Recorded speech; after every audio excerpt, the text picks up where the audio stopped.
Fundamentally Congress miss क्या कर रही है जो अभी लगातार बहुत इलेक्शन? वामपंथी हो गई है, जी। बहुत लेफ्ट हो गई है। ओके।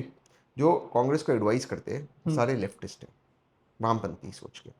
और वामपंथी इस देश का सबसे बड़ा, वामपंथी एक्सट्रीम लेफ्टिज्म एक्सट्रीम इस लेफ्ट। देश का सबसे खतरनाक आइडियोलॉजी है, क्योंकि वो आइडियोलॉजी मेरिट को कभी इनकरेज नहीं करता। वो आइडियोलॉजी ज़मीन पे से जुड़ा हुआ नहीं है। वो आइडियोलॉजी में दो शब्दों का मैंने प्रयोग किया है, पॉर्शे पॉवर्टी। आप पॉर्शे में आके पॉवर्टी की बात करो, मर्सिडीज मार्क्सिज्म, आप मर्सिडीज में आके मार्क्सिज्म की बात करो। तो ये जो, क्योंकि जो लोग इसकी बात करते हैं वो खुद एंटाइटल्ड है, प्रिविलेज्ड है, तो लोग उससे जुड़ते नहीं हैं।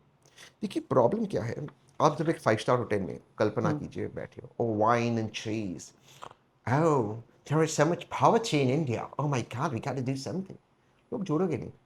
जैसे मैंने उदाहरण दिया आपको, जो मुंबई में शादी हुई, लैविश वेडिंग। अब वो मैम अगर कहेगी कि मैं एथेनॉल पॉलिसी को अपोज करती हूँ, कौन उसको गंभीरता से लेगा? तो लेफ्ट के जो लोग होते हैं वो एलीट लाइफस्टाइल खुद के लिए लेते हैं, बट बाकी को वो थम के नहीं सकते। सिवाय कैपिटलिज्म, मैं क्रोनी कैपिटलिज्म की बात नहीं करता, कोई रास्ता नहीं है। मेरिट पे देश आगे चलना चाहिए। जैसे अभी बहुत सारी प्रॉब्लम चल रही हैं, तो 2029 के इलेक्शंस बीजेपी के लिए कितने टफ होते हुए देख रहे हो आप? वर्तमान में अगर चुनाव हो तो बीजेपी ठीक करेगी, क्योंकि प्रॉब्लम ये है कि बीजेपी दो चीज़ करेगी। अब डिलिमिटेशन कर लेगी, ओके। जिसके वजह से उनको ये लगता है कि उत्तर प्रदेश और पश्चिम भारत को स्वीप करेंगे। दूसरा, उनको ये लगता है, दूसरा, विपक्ष एक ऑल्टरनेटिव एजेंडा दे नहीं पा रहा है। केवल मोदी हटाओ आपका एजेंडा नहीं हो सकता। आपका एजेंडा होना चाहिए, ठीक है, जैसे मैंने बताया कि जब मैं हुकूमत में आऊँगा, मैं नियम बनाऊंगा कि भाई बाबू के बच्चे जाएंगे सरकारी स्कूल, वरना दो golden handshake and go home.